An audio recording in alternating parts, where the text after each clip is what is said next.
Good afternoon. Welcome. This is our first session for the spring semester for the Entrepreneurial Studies Speaker Series. So happy to have you join us. This semester, we have three incredible speakers that I'm privileged to have join us, and today is Lana Farfan. So I wanted to start by adding a few words about photography. Let me just mute you. I was thinking about who to invite the spring semester and thinking about what our goals are and what students might be interested in.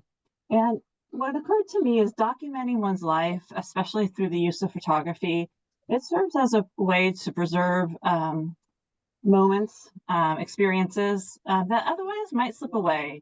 Our lives move really quickly, and it's easy for us to forget all that's gone on, all the great opportunities, the challenging moments, and photos act as a way to capture those moments.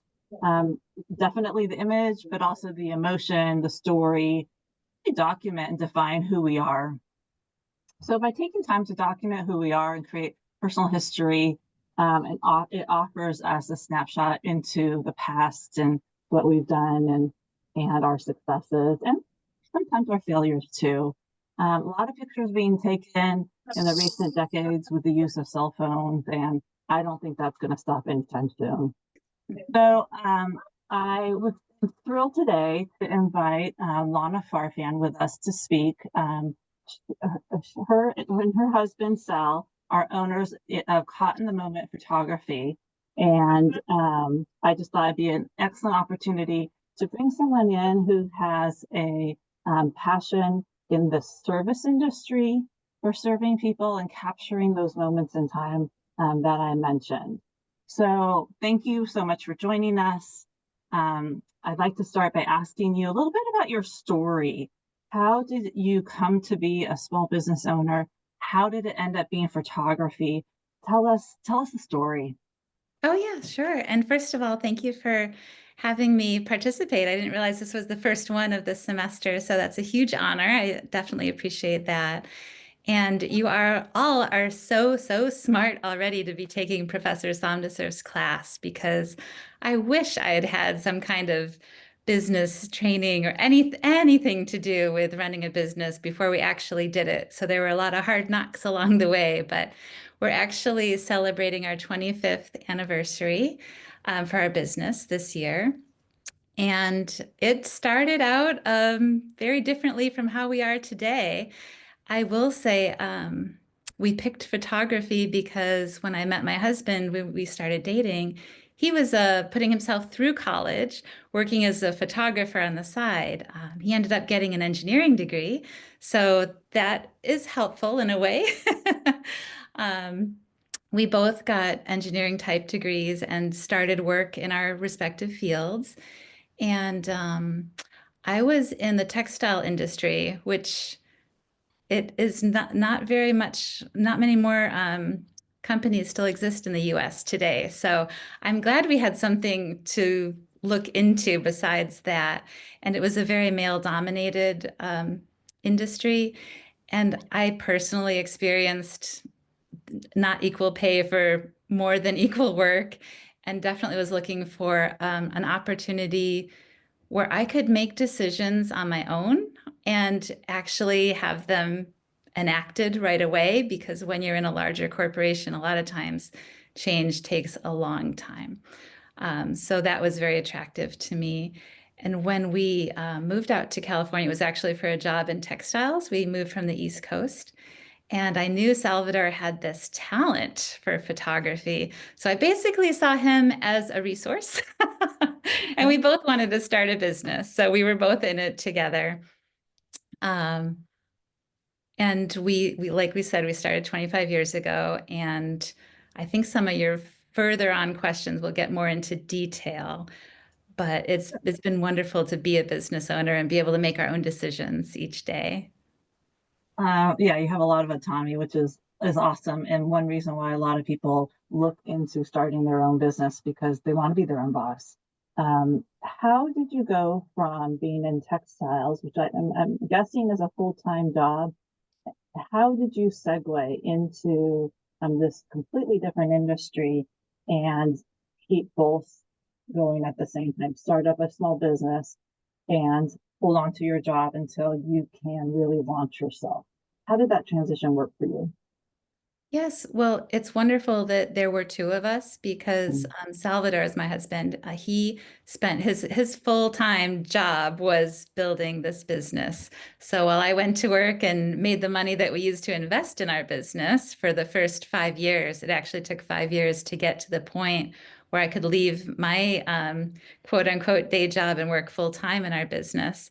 So he started out by joining the Chamber of Commerce. He went to SCORE sessions, which are retirees that help young business owners, not young as in age, but it could be, but inexperienced business owners to start their business. I mhm, remember he drafted a business plan, and that's mhm, something neither of us knew anything what to do on that. mhm. So that was Right. very helpful. And really flushing out your idea. I think that's very important if you're going to start a business. Mhm, Don't just go with, oh, this is a great idea. We should do this. You have to really think about how you're going to get your funding, how you're going to get your customers, how you're going to survive while you're growing your business, because it's very rare to be an instant success. And as we were developing our photography business, we tried every kind of photography. If you name it, we probably did it at the beginning. Um, but you do have to refine things down and really start to focus and develop your skills. And you can't be really a jack of all trades if you're going to be ultra successful. I think you do have to niche down. And one of the later business classes I took, they had a great phrase, niche down and charge up.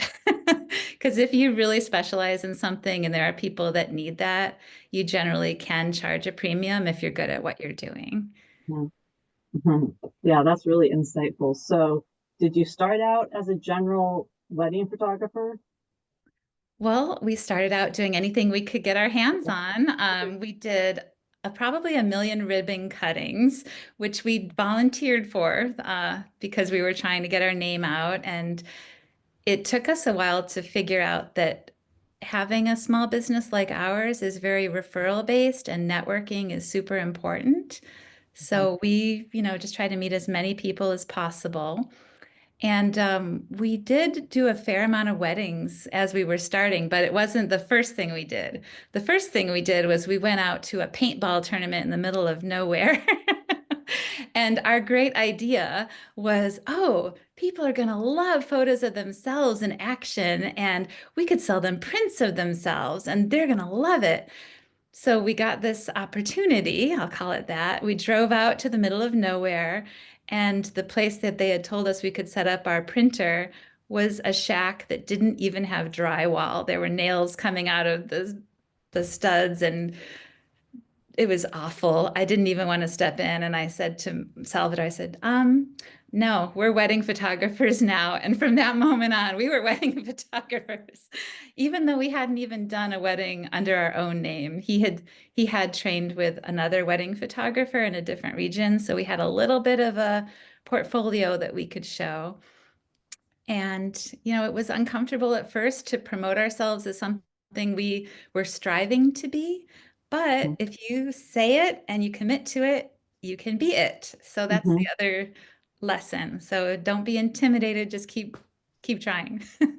Right, Yeah. right. That's good advice. So, when you're thinking of those early experiences in your business and you're thinking of what students might be interested in or asking, is there something you would share with a student when they're trying to figure out how to start off on their own, whether it be photography or something else? Um, how do you get that first sale, first couple dollars of profit?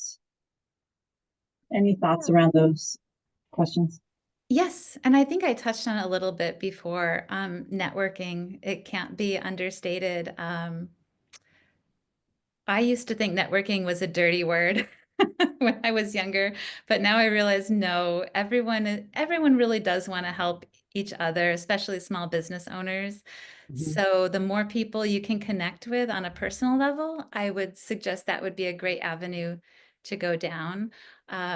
We joined a lot of networking groups. I mentioned the chamber as one of them. And it really depends on what your business is. We did focus on wedding photography for the first half of our business life, the first 12, 13 years. And we also joined like bridal consultant groups and other groups that were focused on the industry of weddings. So if you can connect with people that can consistently provide you referrals, I think that's very, very important. One thing I thought was going to work when we became wedding photographers was, oh, look at all these bridesmaids and groomsmen. They're probably going to get married too, and we'll get so much more business from each wedding we do. And in reality, it wasn't that way. I mean, we had 100% satisfaction with our clients, but it just wasn't transferring into referrals. So I learned, oh, it's the event planners. It's the people that are booking these weddings at the venues. They're the ones that can really help us. And we can help them because we'll provide great images for their marketing. And, you just develop strong relationships that way. And So the it's a other, matter of figuring out how to maneuver to find these sales. yeah, and just really make it a nice personal experience. I know that, well, you don't have business cards these days, but in the old days, we had little business cards with our contact information. And if someone handed that to you without even talking to you, I threw it right away. Like, Interesting.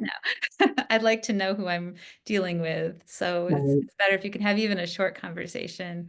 Um, you can spend a lot of time doing that, but do try to spend your time wisely.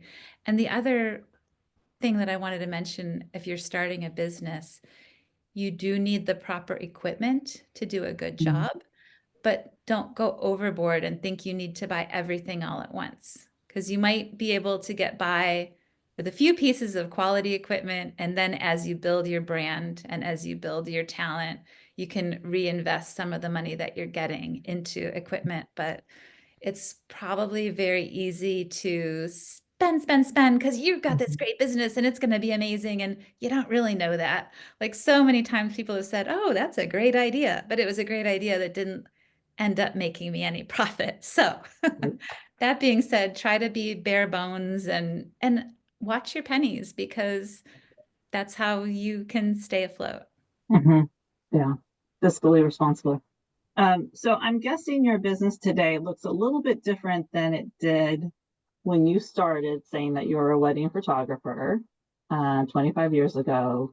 Where do you focus? What markets do you focus on now?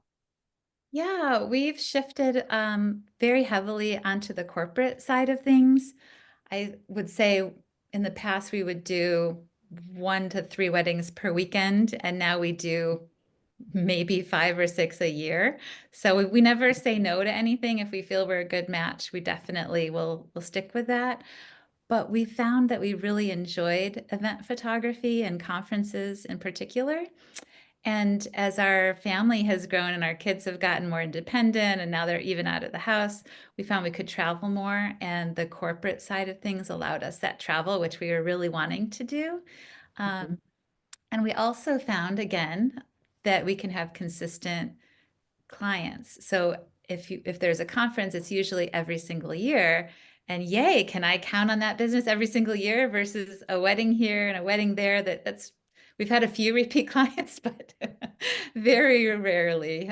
So I did like the consistency of the corporate side of things, and also learned that it's easier to negotiate on the corporate side for me at least because the money isn't coming out of someone's own pocket. It's coming out of a business, and businesses have budgets and they plan for things. Whereas on the wedding side, I remember sitting down and explaining what the investment would be for the photography. And sometimes I thought they were going to fall off the chair right in front of me. So it's a little bit easier for us to do corporate than the social side for the most part. It sounds like it's also a good direction in terms of providing a more profitable business. It's a more profitable clientele. Um, Yeah, for us, yes. And obviously there are people who are awesome wedding photographers and that's their thing and they have those great relationships that I talked about and they want to stay there and do that. That's completely fine. I really liked the travel idea and yeah, we did find a good comfort niche and having great relationships with our clients as well. So it sounds like you mostly do conferences that travel. If you have a professional organization, perhaps that's your focus, and they travel each, and they have a big conference each year, and they travel to different sites. Maybe one year it's in Vegas, maybe one year it's in New Orleans, whatever that is. That kind of what you're looking at? Yeah, that's exactly correct. Mhm.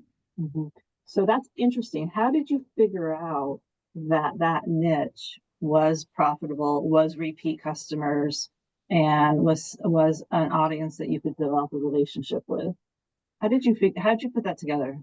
Yeah, well, as I said, when we started out, we did everything. So that included conferences, so a little bit of this, a little bit of that. And about midway through, it was 2014, I did take a business class, finally. Good, good, good. I had time, so well, I don't know if I had time, but I made time and it was a great investment. And I remember one of the exercises they did, they called it Brewster's Millions.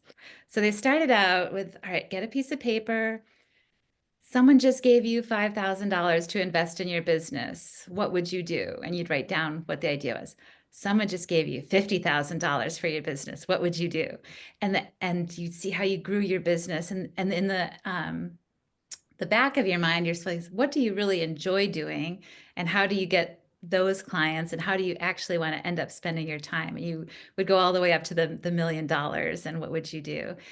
And in the end, it's like, huh, I grew my business this big on paper and did all these different things.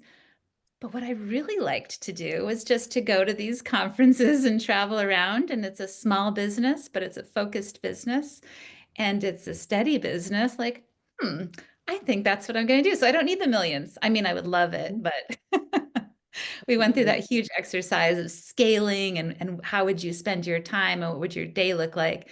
And in the end, it's like, well, I enjoy being a boss, but just my own boss. Well, and Salvador would joke and say, and his boss too, but we'll see. There you go. Again, this is a marriage and business Right, partnership, so right, not everyone has that luxury. right. That's true. So it sounds like it's something that you really don't want to hire staff to grow. You like it the size it is, it works for you, it's profitable, it's successful, you're busy, but hiring some staff photographers may not, and expanding and growing may not be in your plans.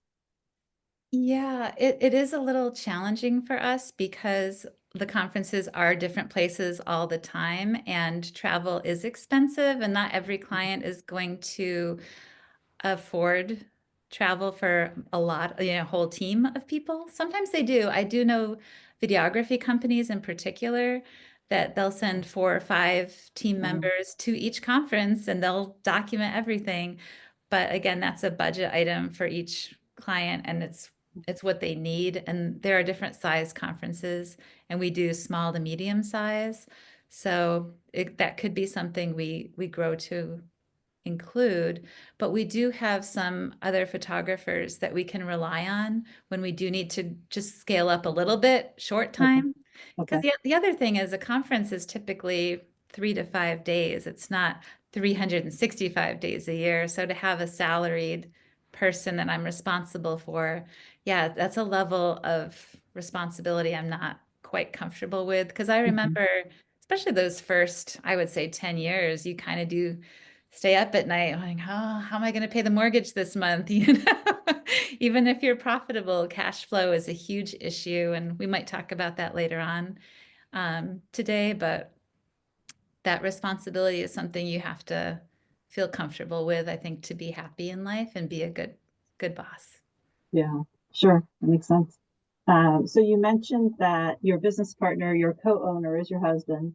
Yes. And so you're living and you're working together.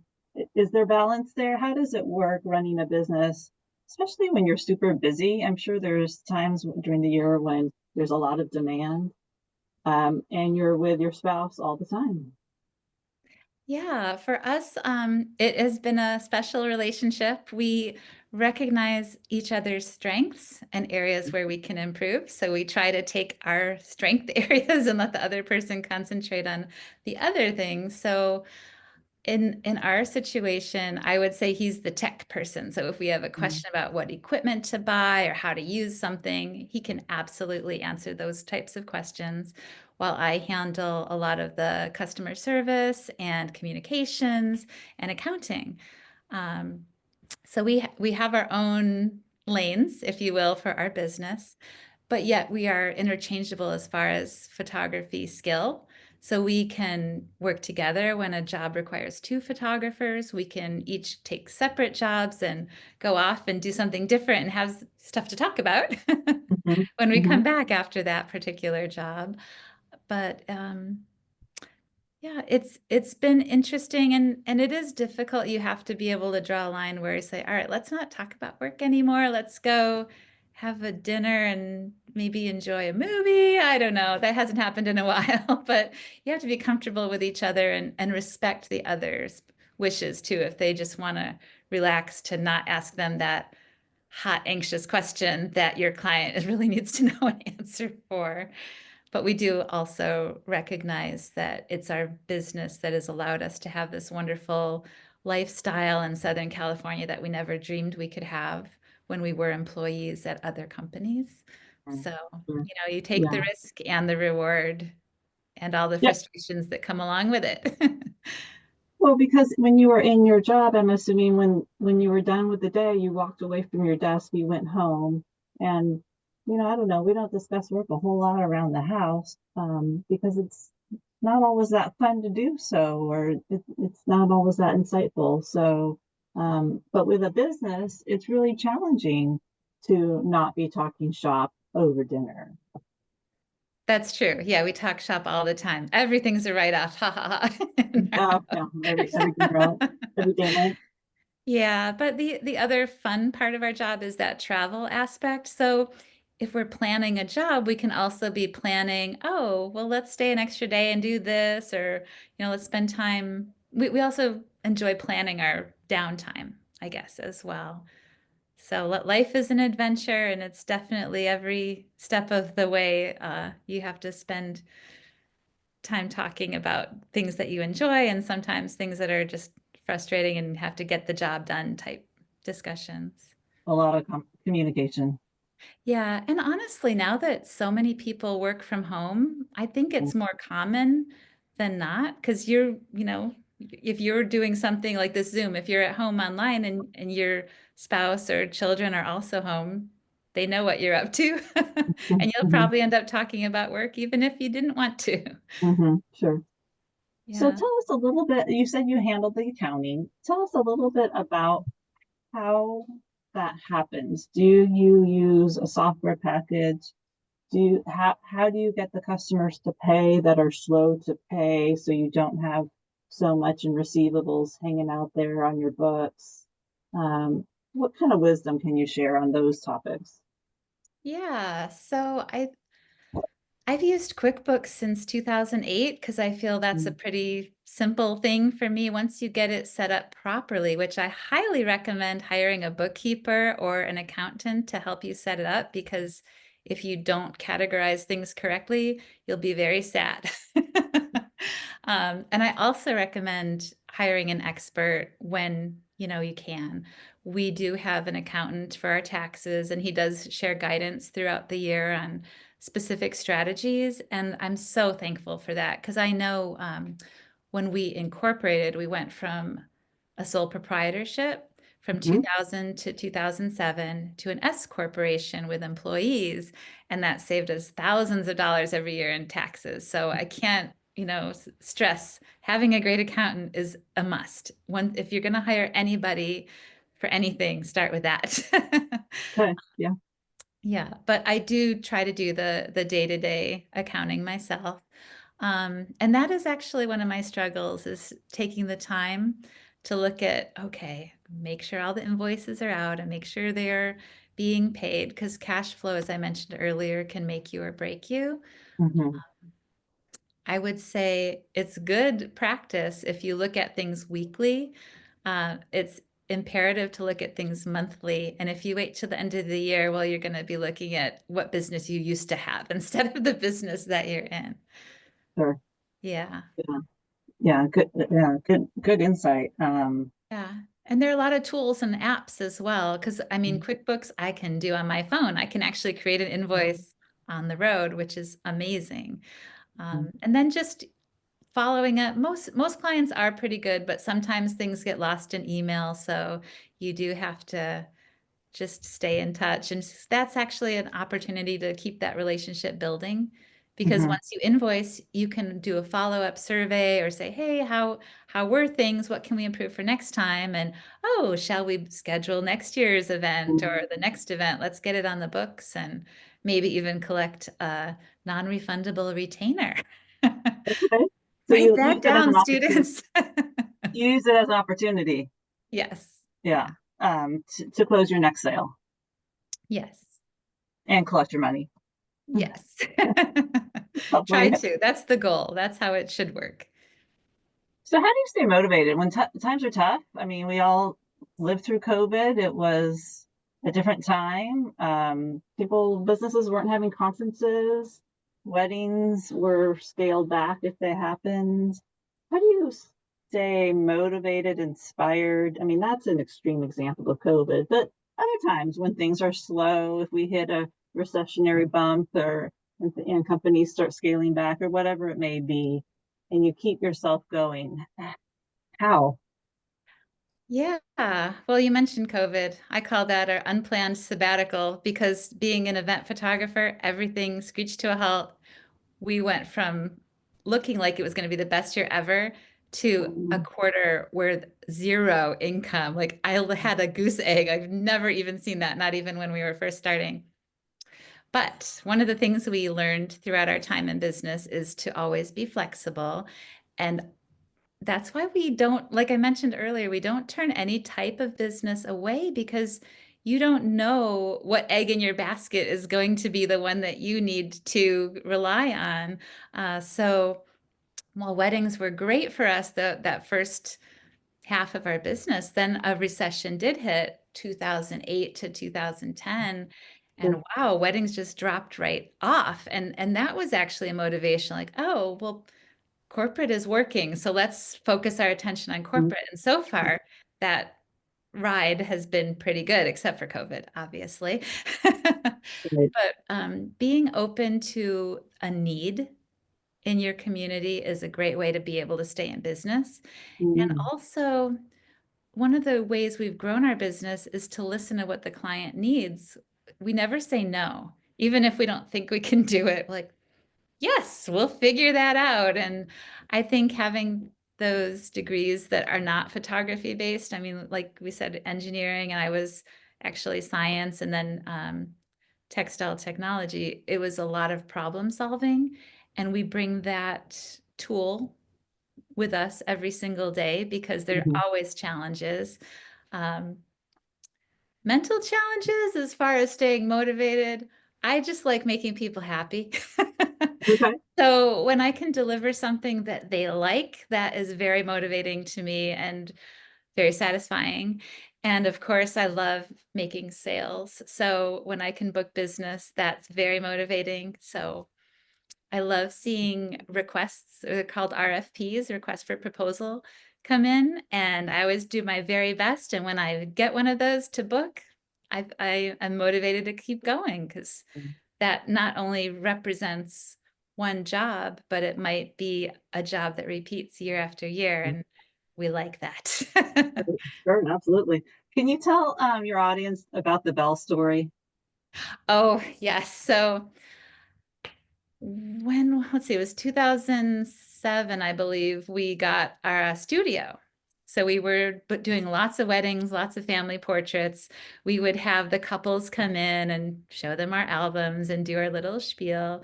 And if they booked us, as soon as they walked out the door, I had a little bell and I would ring it. Just, like people do when they're scooping ice cream and they get a tip. I know it's silly, but it made me happy. And everyone in the studio could hear the bell, like, okay, great. We're still going. We're still rocking and rolling. It was a Um, celebration. it was a little celebration. Yes, an audible audible celebration. Still have the bell. It's in the cabinet behind me, but I didn't think to pull it out. Uh, it's fine. I think it's awesome that you celebrate every success. And I think that's one way to be inspired by continuing those successes is when you take a minute to go, oh yeah, I did that and it was successful and we're going to keep going and it's profitable and it's paying the bills. And that's super exciting. Thank you. Let's see. I'd like to ask, do you ever mystery shop? Do you look at how do you size up your competition?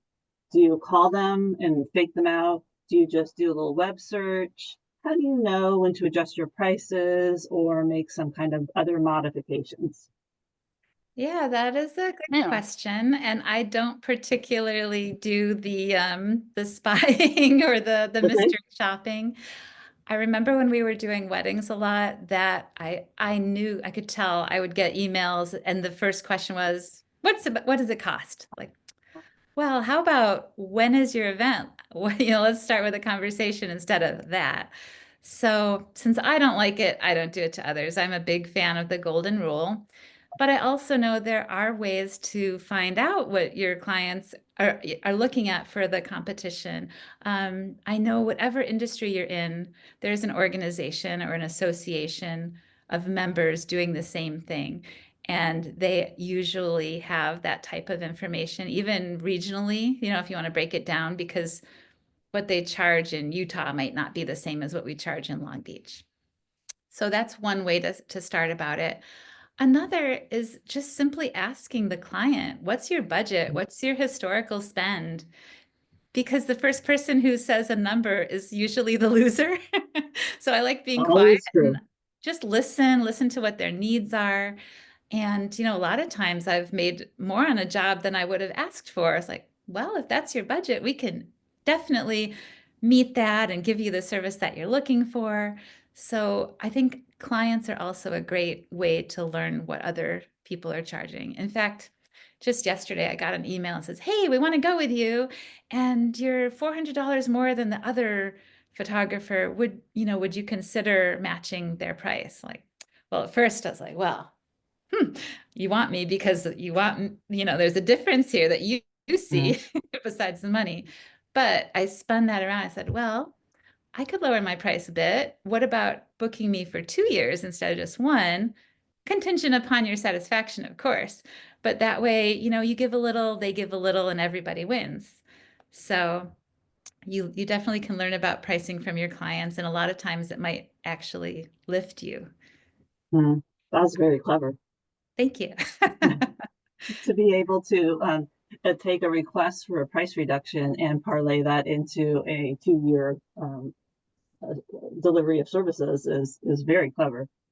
Thank you. Um, And it also, just to parlay off of that, is a lesson to don't react so quickly. Because of course my feeling at first was unhappiness. But like, wait, no, there's always a way to win. And sometimes it's like a triple win if you involve the attendees, your client, and you. So just take a breath. You know how they say if you're angry, don't respond right away. Write an email, but don't put any, don't put an address in the to box. Just let it be. Come back to it later. Think about it. And maybe if you have someone to bounce ideas off of, you're always going to be a little better for that moment of thought versus reaction. Absolutely. We do an exercise in the entrepreneurship class where it's react versus respond and what the difference is, and understanding the reaction isn't always going to get you what you want, or you may not behave in the way in which you would normally behave. So we need to be responsive and not reactionary. Yeah, Yes. so I'm glad And you feel I the was same. just going to say, as our kids have learned in improv class, the answer is Mm, always yes, and, and mm. fill in something that'll work for everybody. Yeah, that's very clever. Yeah, good example. So I want to share with our audience, if you have questions other than what I've been asking and Mama's been talking about so far, if there's something that's on your mind that you'd like to know, feel free to put it in the chat box and I will do my best to read through those and incorporate any of your questions that you might be thinking of that I haven't thought of as we continue through this conversation. Yeah, and Um, it would be interesting to know of the participants today if anyone has their own business at this point that they've already started, or if they have a serious idea that they're trying to develop and that's what they're trying to get out of your class. absolutely. So if you want to also put in the chat what you are planning to start or what you have started, and what you're trying to achieve by learning more today, or any questions you might have, feel free. I know we have some friends from fine arts and photography joining us, and I Ooh, see that we already have some questions. Okay, so Ruben yeah. wants to know if your business has any litigious issues. Have you ever had to go in the direction of hiring counsel and getting support for a legal issue? Yes, nothing Oh, too serious, thank goodness. good. No, for us, it's definitely a great idea. We do have an attorney on retainer. It's a very affordable thing that we belong to. It's a membership basically. And we have used them with our trademark and copyright issues because we love our name caught in the moment. And so do a lot of other people. So we've had to send cease and desist letters. Uh, Occasionally, we've tried doing collection letters through the attorney as well. okay. Okay. So it's really good. And when we set up our business, we definitely use an attorney to become our S corporation because then you get a whole binder, you get the special stamp, everything has to Mm-hmm. be very legal and things have to be um, filed on a yearly basis. Mm-hmm. So let's see. And yeah, the copyright required an attorney as well.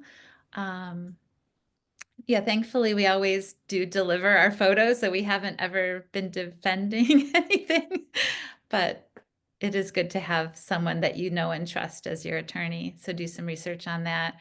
And as a family business, we also employ an attorney for to create a trust Mm-hmm. for for everything, for our business, our home. You know, if anything happened to one or both of us, that everything would be taken care of in the proper way. So Right. can't stress that enough. Managing the That's a risk is great important. question. Yeah. So do you also carry insurance? So for liability purposes to protect yourselves? Yes, that's a must. And as photographers, we also have errors and omissions clause. So in case this actually happened, someone steals a camera with the card in it while you're on the job. And well, thankfully that we were able to redo some of the photos. It wasn't a huge loss, but in case of that type of thing where you couldn't redo the work, you would be able to, take care of your client monetarily or try to restage things so that you could reenact any kind of situation that you were photographing. Mhm. Yeah, that's a tough one. And Okay. also liability, if you have cables lying on the ground and someone trips, you have to have insurance for that. And some venues will not let you work there until you provide a certificate of insurance. And that's something that your insurance agent can help you with or do online. Mm-hmm. Okay. Yeah, there's a lot can happen. So that's great information. Um, So there was one question, but I think we've answered it about the effective way to attract and retain customers. So I think networking was a big key to how you developed your business and moving from away from weddings into more professional organizations, which just seems an incredibly clever niche that for all the reasons we've discussed. Um, Funding. There's a question about funding for a student who has a side hustle, different than photography. but ideas about how to develop funding for a small business concept. Yeah, the SBA might be a great Mm-hmm. resource for that.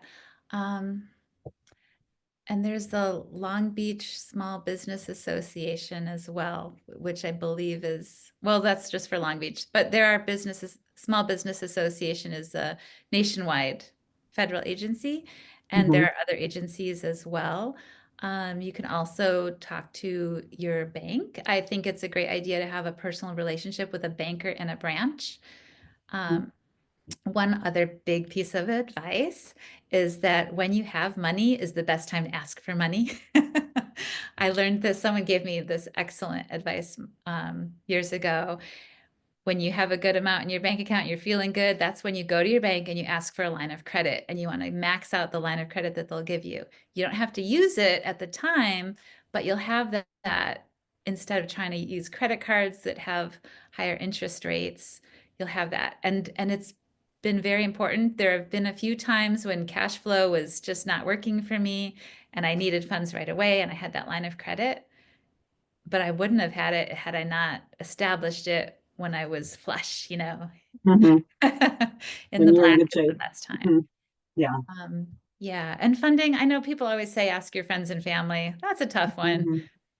I prefer to keep it, business is business. It's probably we say it's the most common source to fund a side gig if you're just trying to, work at something 10 hours a week and make a several hundred to $1,000. It's the most common, but you can also alienate people pretty quickly, and you may not be wanting to alienate your friends or your family. You might need them. Yeah, So, and local government will generally have different kinds of grants. You might not know about it until you go check it out, but mhm, I would start with your city, um, looking online, or even maybe even going into their licensing office or calling someone in the business license department, say, hey, what's available? What's happening? Because reading the news, I see some interesting grants happening, even for like food cart vendors. They have grants to build a food cart, like just things you wouldn't even imagine exist. You don't know until you ask. mhm, yeah. And the other question that a student asked is adapting as trends change over time. Um, Coming out of COVID, has the business kind of bounced back, or did you have to take a left or a right turn and kind of bob and weave your way around what business now looks like? For us, business did bounce back, but I'll tell you one of the ways that we grew our business in a very strategic manner, we can't do anymore, which I'm sad about. We used to host lunch and learns where we would go to a client's office and they would invite um, similar businesses that weren't competitors with them, but kind of their own partners that also had needs for photography. And we would just do maybe a little slide presentation, maybe even just make it casual and say, "Oh, what are your best experiences and your worst experiences working with professional photographers?" And those were fun. And we would just pay for sandwiches and everyone would come together. And we'd always walk out with a great new client, at least one. People don't go into the offices anymore. So that's unfortunate. It's a lot harder to do. We still have tried a couple of times to host, say, a cocktail hour and invite some good clients and have them, hey, can you bring some friends that are in other companies or other associations? And that's been all right as well. But it's all relationship based. And keeping those relationships strong is very important. So another way that things change over time is if corporate and weddings, I think it's still the same. Styles change, what people are looking for, the way you photograph things, what you're presenting, the lighting, the types of interactions, even diversity, if you want to showcase that or not. I always do because I love diversity, by the way. But trying to give the client what they want and making sure you know that what they wanted before is the same as what they want now, or has it shifted so you can shift with them. Just Mhm. this week, I did a Zoom call with a client who has a brand new branding guideline, and it's literally a Mhm. 40-page document about how their branding needs to be, the lines, the looks of the photos, the fonts that they use, the placement of photos on a page. All of these are rules that their marketing department needs to follow. And for me to be a good partner to them, I have to provide photos that will work within those guidelines. So even though that's a client I've had for 12 years, something Wow. changed. So I want to, stay on their good side and deliver what Mhm. they need so I can change with them. Mhm. So I want to show your website to the audience. Is that okay to do? Of course, yeah. Okay, so I want to show your website because I enjoy looking at your website, and I just think it's kind of a lot of fun. So, is anything to tell us about how you developed this? Oh, the website? I'm hoping you can see it, Yeah, no, I know the website. but I'm hoping I'm the on whole it all the audience. time. Thank you. This one, it's a customized version, but it's from a company that focuses on photography websites. So it is customizable, but the back end is managed by a third party. And it's interesting because when we first started, we hired a designer to do our website, and it Mhm. included a shopping cart feature and all these Mhm. amazing things. And it was so hard to do because this person hadn't done that type of work before, but we got something that it was manageable and it was good. And then we found this supplier, and it was a good time because our designer was moving to Alaska and it would have been harder to keep things Mhm. going. So we've been with this supplier since 2012, and they do continue to do upgrades and make things easy for clients to navigate to find what they want. Um, Definitely needs a refresh looking at it now, but we do try to showcase all the different things that we do. And we realize that people will look at a picture first and then they might read whatever you have, but it's important to grab their attention because you literally have a second or two before people are like, meh, and they'll go on to the next website or whatnot. Mhm. And our largest source of referrals outside of our recurring business is Google, people searching on Google for photography. So it's really, really important to rank well. You can work very hard to do it organically. You can pay people to help you, but if you pay people, just make sure that you're getting what you're paying for. Give them a six months to a year, and if you're not where you need to be, it's time to change it up because there are a lot of people that profess to be experts at that, but you really need to have an expert. Mhm. Yeah. Well, I just think it's really insightful being a photographer to look at your website and see all these awesome pictures that you've taken. And also, I notice when every time I search up your company is the Google reviews. I, I can't tell you how many companies I've seen with a perfect 5-star rating and hundreds of Google reviews. I think it's you obviously have figured out how to communicate with your clients because your reviews are unlike that's my favorite picture. Unlike, most businesses hope and dream for this, but you have the 5 stars. Thank you. And I think that has a lot to do with relationships as well. Um, in my business, most people don't want to be photographed, but you have to get past that and make them feel comfortable. And if we're at a conference and we're doing headshots, it's like one right after the other. Literally, you'll have 30 seconds with someone if you're lucky. And just being able to find something in common or make them smile somehow Mm-hmm. is a huge asset. So I'm glad I'm a people person because I don't think our business would be where it is if Salvador and I weren't so invested in creating those relationships. And they Mm-hmm. are meaningful to us. We don't do something for a 5-star review. We do something for the smile that the client has on their face when they receive their photo. Mm-hmm. I think that's very insightful. So as we wrap things up this afternoon, let me know if you have any last minute questions from the audience. But um, one question I'd like to ask is, how many hours a week do you work on this business? A lot.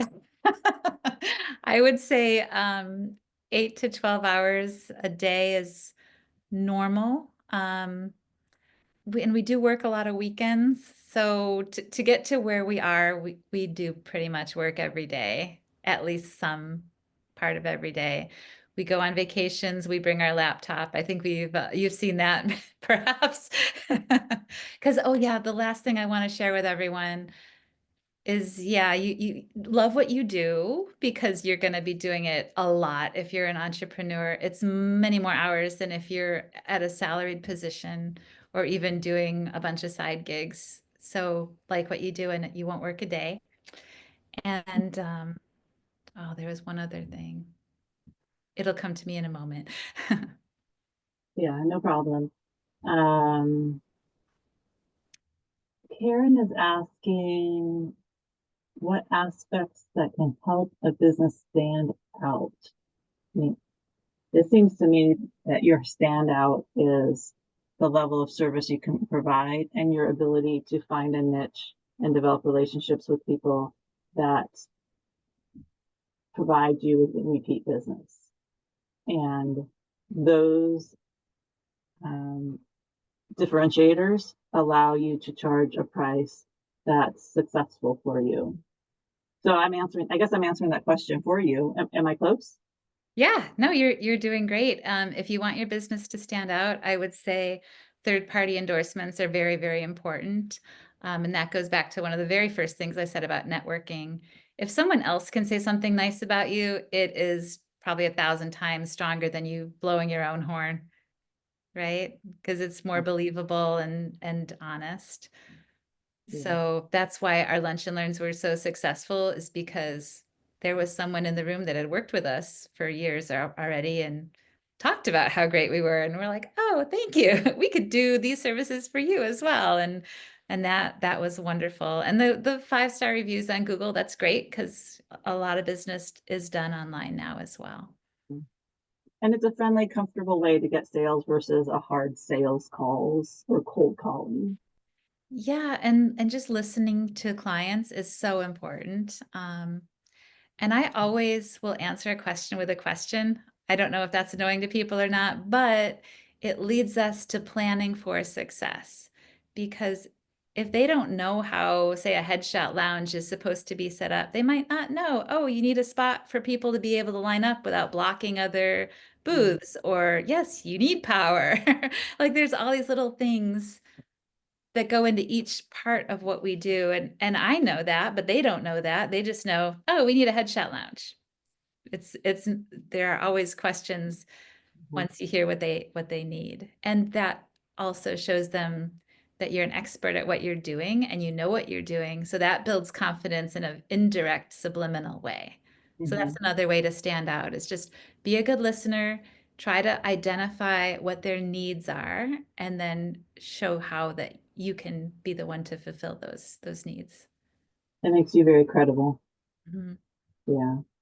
Thank you so much for your time today. I learned a lot from talking business with you. Totally enjoyed it. I think it's a huge advantage for our students to see and meet people, even virtually, that have been successful in interesting ways, interesting businesses, whether it's a family business, a sole proprietorship, to answer the hard questions about how you manage risk, legal issues. Those aren't really comfortable, friendly, or happy to talk about, but it's reality, money too.